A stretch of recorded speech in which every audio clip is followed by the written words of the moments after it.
Hi there, my name is Brian Sinani. I'm here today to talk to you about pre-hospital care of trauma patients. As you can see by all the items on the wall behind me, I work in emergency services. Being a firefighter paramedic, how we take care of patients and mainly trauma patients is really important to me.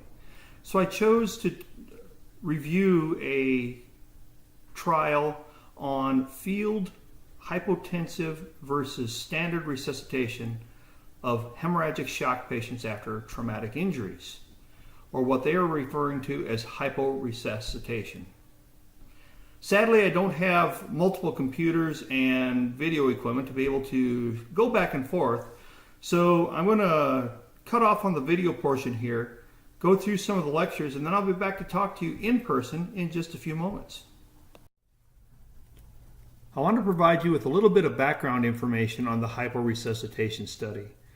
This study was an interventional study type in which patients were actually involved in traumatic injuries and received the care provided. It was a randomized study design, and it was considered single blind because the caregiver had to be aware of how much product they're actually giving the patients who were injured. The conditions they evaluated were those patients who were above the age of 15 and had blunt trauma, penetrating wounds, or other types of hemorrhagic shock.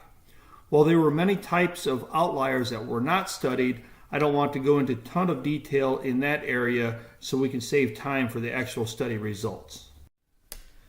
So the purpose of this study was to determine the feasibility and safety of hypotensive resuscitation for the early treatment of patients with traumatic shock compared to standard fluid resuscitation. The study's hypothesis was trying to determine whether the hypotensive resuscitation will result in the same volume of fluid administration compared to standard fluid resuscitation, and that hypotensive resuscitation will result in the same percent of patients surviving 24 hours after the 911 call compared to standard fluid resuscitation. Now that may not mean a lot to the layperson, but to me it does, and here's why. The reason this is important to me is for many years we have flooded our trauma patients with IV fluids.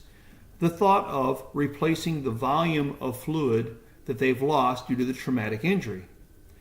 While that seemed plausible in its attempts, what we're finding out is that we may be actually defeating the body's natural compensatory mechanisms and delivering a product that has no oxygen carrying capabilities. Therefore, for the 30 years I've been doing this, we could actually have been harming our trauma patients unknowingly. That is the reason this study is very important to me, is to find out if smaller doses of fluid will result the same positive effects in our patients. I wanted to share this slide with you to show you how comparable the demographics were within this study. Of the 191 total participants, the standard group had 95 and the hyporesuscitation group had 96. Breaking that down a little further, 74 male in the standard group and 72 male in the hypo group. There were 21 females in the standard group and 24 females in the hypo group. And even the types of trauma that were studied amongst the groups were comparable. There were 33 penetrating traumas in the standard group compared to 32 in the hyporesuscitation group. There were 62 blunt traumas in the standard and 63 in the hyporesuscitation group. And the hyporesuscitation group also had one person that they classified as other. In this chart, we examine the variances amongst the trauma types. Those classified as severe injury, being 32 in the standard group and 33 in the hypo group. Mild injury of 62 in the standard group, 63 in the hypo group. Sadly, there was one field death in the standard group. And then we look at some severity scores. There's an injury severity score of 9 in the standard group and 9.5 in the hypo group. A Glasgow Coma Scale is a measure of somebody's mental capacities and how their cognition is. And the patients in the standard group had an average Glasgow Coma Scale of 12.4 versus 13 in the hyporesuscitation group. And in the revised trauma score, that's a scoring mechanism we use for trauma patients to classify them by severity. The standard group had an average of 6.4, and the hypo group had an average of 6.5 for routine trauma score. Welcome back.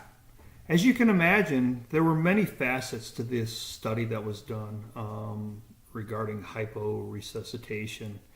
The main principle was to keep the body's blood pressure down so that the natural compensatory mechanisms could kick in, and not overloading the fluid on the patient so that we defeated the body's natural abilities. The outcomes of the studies are shown here on this same slide, and take note of the amount of fluid that was administered in the trauma patients. Now, as an average, on the standard resuscitation was 2.04 liters. That's probably due to the high number of moderate injuries versus severe injuries. I can tell you from experience it would not be uncommon to run 2,000 to 3,000 cc's of fluid in a patient, depending on the length of transport that we have. So their average on the standard resuscitation was 2.04 liters of fluid versus the hyporesuscitation group of 1.04. In 19 of the standard resuscitation patients, they did require some type of hemorrhage control intervention, whether that be some type of platelets or blood product or something of that nature to help get the hemorrhaging controlled. And there were 29 in the hypo group that required some type of hemorrhage control as well. But the most important factor out of this for me in this study is the amount of deaths that occurred within 24 hours of admission. Now, candidly, there may be many opportunities as to why a subject died, which may or may not be related to the amount of fluid they were given. But as a comparison, you'll note that there were 14 deaths within the first 24 hours in the standard control group versus only 5 in the hyporesuscitation group. Obviously, more studies are going to need to be done to determine or to validate this information and determine whether actually withholding or limiting the amount of fluids that we give our trauma patients is beneficial. Anyway, I hope you thought this study was of interest to you as it is to me, and thank you very much.